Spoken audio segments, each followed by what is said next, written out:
Avez-vous déjà eu l'impression de perdre complètement qui vous étiez dans une relation, de vous retrouver à marcher sur des œufs constamment, à douter de votre propre réalité et à vous demander si vous n'étiez pas en train de devenir fou? Si c'est votre cas, alors ce que je vais vous révéler aujourd'hui va littéralement transformer votre compréhension de ce que vous avez vécu, parce qu'il existe un chemin de guérison précis, 10 étapes que pratiquement toutes les victimes d'abus narcissiques traversent, et connaître ces étapes peut accélérer votre rétablissement de façon spectaculaire. Ce que vous allez découvrir dans les prochaines minutes pourrait bien être l'élément manquant qui vous empêchait d'avancer complètement, alors restez avec moi jusqu'à la fin, car la dernière étape va vous surprendre.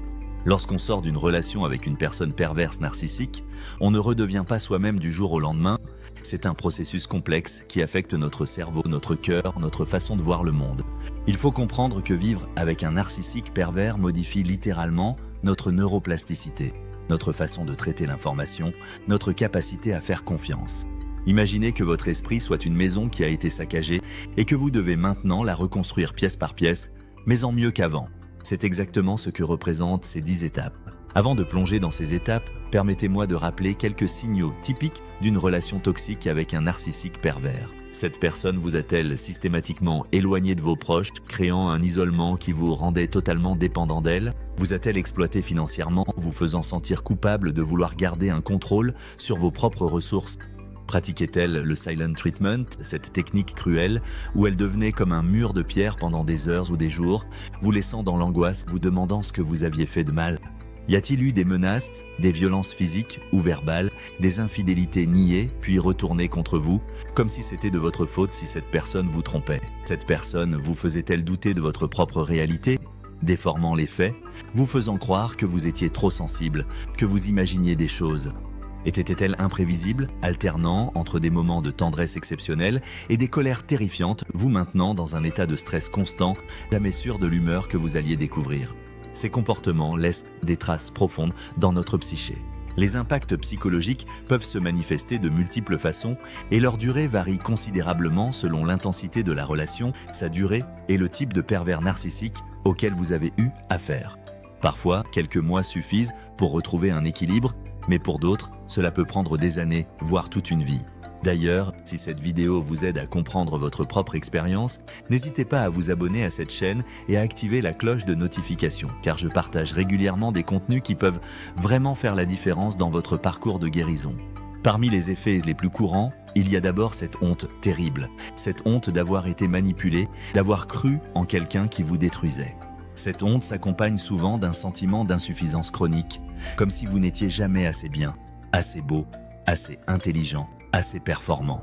Le narcissique pervers excelle dans l'art de vous faire sentir inadéquat en permanence. Puis viennent les difficultés à prendre des décisions. Après avoir été contrôlé si longtemps, vous vous retrouvez paralysé face aux choix les plus simples. Vous vous êtes tellement adapté aux désirs et exigences de l'autre que vous avez perdu contact avec vos propres préférences, vos propres besoins. La méfiance envers les autres devient également problématique. Vous vous dites « Comment puis-je faire confiance à mon jugement quand je me suis si lourdement trompé une fois ?» Cette méfiance peut vous faire passer à côté de relations authentiques, vous enfermant dans un isolement qui prolonge votre souffrance. Beaucoup de survivants décrivent aussi une déconnexion émotionnelle, comme si leurs sentiments étaient engourdis sous une chape de plomb. Vous ne vous autorisez plus ni la joie ni la tristesse, restant dans une zone neutre de survie. Fixer des limites saines devient un défi énorme. Après avoir eu vos limites constamment violées, vous ne savez plus comment dire non, comment protéger votre espace personnel, vos besoins émotionnels. Ces séquelles peuvent se manifester par de la dépression, de l'anxiété généralisée, un stress post-traumatique. Il y a aussi ce conflit intérieur déchirant. Une partie de vous sait que cette personne était toxique, mais une autre partie l'aime encore, ressent parfois l'envie de revenir. Maintenant, explorons ensemble ces 10 étapes cruciales de guérison. Gardez à l'esprit que ce processus n'est pas linéaire. Vous pouvez être principalement à une étape tout en ayant un pied dans la précédente ou la suivante. Il est même normal de faire des allers-retours, d'avancer de 3 étapes, puis de reculer de 2. La guérison n'est pas une ligne droite, c'est une spirale ascendante. La première étape, c'est le déni. Vous êtes encore dans la relation, et bien que quelque chose vous dérange profondément, vous refusez de voir la réalité en face. Vos amis vous supplient de partir, votre famille s'inquiète, mais vous vous dites que c'est de l'amour, que les autres ne comprennent pas, que vous pouvez sauver cette personne. Vous rationalisez, vous excusez, vous minimisez. Le déni est un mécanisme de protection psychologique, mais il maintient aussi la souffrance. Puis arrive l'étape du choc. Quelque chose se produit, un événement si flagrant, si inexcusable, que même votre déni ne peut plus l'ignorer. Cela peut être une violence particulièrement brutale, une trahison évidente, un vol, quelque chose que même vous, malgré tous vos efforts de justification, ne pouvez pas expliquer ou pardonner. Ce moment de choc fissure le déni et ouvre la porte à la prise de conscience. La troisième étape consiste à reconnaître que vous avez été victime d'un abus.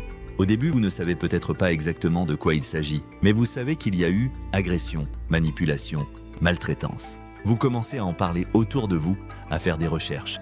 Peut-être qu'un ami vous conseille de vous renseigner sur les pervers narcissiques. Vous explorez Internet, vous lisez des témoignages et soudain toutes les pièces du puzzle se mettent en place. Cette reconnaissance est à la fois libératrice et terrifiante. Vient ensuite la séparation physique, la quatrième étape. Cette séparation peut prendre différentes formes, une pause, un essai de séparation ou une rupture définitive. Dans le contexte professionnel, cela peut signifier changer de service ou de travail. Dans un contexte familial, prendre de la distance avec certains membres de la famille. Cette séparation déclenche invariablement une phase de love bombing de la part du narcissique. Il va déployer toute sa séduction, promettre de changer, minimiser ses torts, vous faire croire que tout peut redevenir comme avant. C'est ce qu'on appelle parfois l'effet Hoover, du nom de l'aspirateur, parce qu'il tente de vous aspirer de nouveau dans sa toile. La douleur de cette séparation est démultipliée comparée à une rupture normale. Dans une rupture classique, on souffre déjà énormément, mais là c'est multiplié par 10.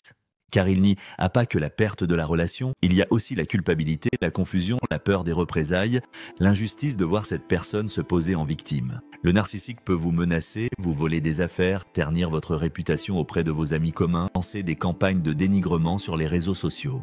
Cette injustice est particulièrement douloureuse quand on sait combien les victimes de narcissiques sont généralement des personnes empathiques, généreuses, qui ont tout donné dans la relation. La sixième étape consiste à s'éduquer sur ce qui vous est arrivé. Vous cherchez à comprendre les mécanismes de l'abus narcissique. Vous rejoignez peut-être des groupes de parole. Vous regardez des vidéos éducatives. Vous lisez des livres spécialisés. Cette compréhension intellectuelle est cruciale, car elle donne du sens à votre expérience et vous aide à tourner la page.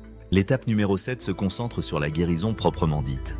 C'est le moment de l'auto-soin où vous commencez à penser vos blessures émotionnelles. Vous renouez avec vos propres sentiments, vos désirs, vos besoins, tout ce que vous aviez mis de côté pendant la relation. Pendant des mois ou des années, vous avez pensé exclusivement aux besoins de l'autre, vous vous êtes effacé. Maintenant, vous devez réapprendre à être un peu égoïste, à vous mettre au centre de votre propre vie. Contrairement aux idées reçues, l'égoïsme, dans ce contexte, n'est pas un défaut mais une nécessité vitale. La huitième étape vise à récupérer votre indépendance. Pendant la relation toxique, vos émotions étaient constamment invalidées, minimisées, ridiculisées. Maintenant, vous devez réapprendre à faire confiance à vos ressentis, à accepter que vous avez le droit de ressentir de la peine, de la joie, de la colère. Vous avez le droit d'avoir des envies, des projets, des rêves. Beaucoup de personnes traversent cette étape en faisant des listes. Qu'est-ce que j'aime manger? Où ai-je envie de voyager? Quelles sont mes valeurs fondamentales? À quoi ressemblerait ma vie idéale? Ces exercices apparemment simples sont en réalité profondément thérapeutiques. L'étape numéro 9 consiste à trouver un sens à ce que vous avez vécu. Cette phase ne signifie pas que vous devez être reconnaissant envers votre agresseur, loin de là. Il s'agit plutôt de reconnaître comment cette expérience terrible vous a paradoxalement rendu plus fort, plus conscient, plus authentique. Beaucoup de survivants découvrent qu'après leur guérison, ils vivent une vie plus riche, plus équilibrée qu'avant. Ils ont appris à dire non, à fixer des limites saines, à reconnaître les signaux d'alarme, à choisir des relations plus authentiques. Personnellement, je peux témoigner que malgré la souffrance endurée, je suis aujourd'hui plus heureux qu'avant cette relation toxique. Mes amitiés sont plus authentiques, ma relation de couple actuelle est plus équilibrée. Je sais prendre soin de moi, je n'accepte plus ce qui ne me convient pas. Cette transformation ne justifie pas l'abus, mais elle lui donne du sens. Elle permet de transformer la douleur en sagesse. Enfin, la 10e étape, la plus surprenante peut-être, consiste à utiliser votre expérience pour aider les autres. Cette étape n'est pas obligatoire, mais beaucoup de survivants ressentent le besoin de transmettre, de partager ce qu'ils ont appris. Cela peut prendre de nombreuses formes. Créer un blog, écrire un livre, animer un groupe de soutien, faire des vidéos comme celle-ci, ou simplement éduquer ses propres enfants sur les relations saines. Il y a quelque chose de profondément libérateur à transformer sa souffrance en aide pour autrui. Cela donne un sens ultime à ce que vous avez traversé, cela vous permet de reprendre le contrôle de votre narrative. Le temps nécessaire pour traverser ces étapes varie énormément d'une personne à l'autre. Cela dépend de nombreux facteurs. Votre histoire personnelle, votre enfance, votre réseau de soutien, la durée et l'intensité de la relation toxique, votre capacité à demander de l'aide. Pour certains, quelques mois suffisent, pour d'autres, cela prend des années. La majorité des survivants témoignent qu'il leur a fallu beaucoup de temps pour se sentir vraiment eux-mêmes à nouveau. Mais il y a une vérité fondamentale. Plus vous travaillez activement sur votre guérison, plus vous vous éduquez, plus vous cherchez de l'aide, plus vite vous progresserez dans ces étapes. La guérison d'un abus narcissique n'est pas seulement possible, elle peut vous mener vers une version de vous-même plus forte, plus consciente, plus authentique que vous ne l'auriez jamais imaginé. Dites-moi en commentaire à quelle étape vous vous situez actuellement dans ce processus de guérison. Votre témoignage pourrait aider quelqu'un d'autre qui traverse la même épreuve. Prenez soin de vous, vous méritez une vie pleine d'amour et de respect.